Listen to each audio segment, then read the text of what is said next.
Engineering hotspot. The Jobs family lived in the San Francisco Bay Area.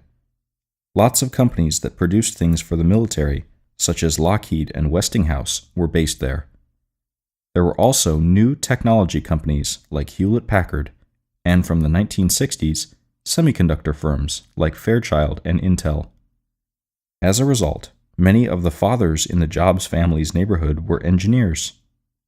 Jobs grew up admiring people who knew about science and technology. At elementary school, Steve was bored, and so he behaved badly. Then, in 4th grade, he got a good teacher called Imogen Hill. She saw Steve was special and arranged for him to skip a grade. When Steve was 13, he decided that he did not want to be a Christian.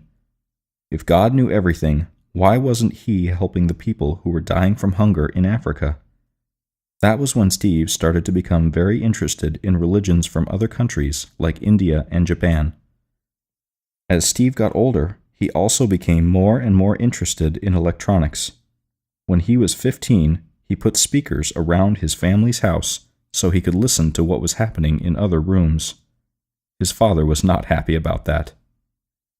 Steve also joined the Hewlett-Packard Explorers Club.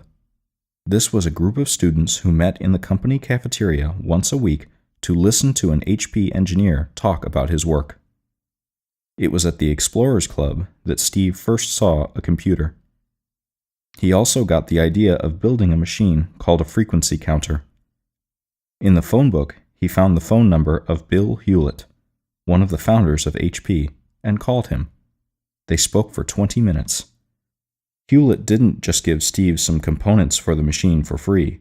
He also gave him a job in the HP factory. Steve was always a good talker. In his last year at high school, Steve started experimenting with drugs like LSD and marijuana, listening to more music, and reading books that were not connected to science or technology. Later, he said that doing things like this helped him think differently from other people and design better products than they could, too.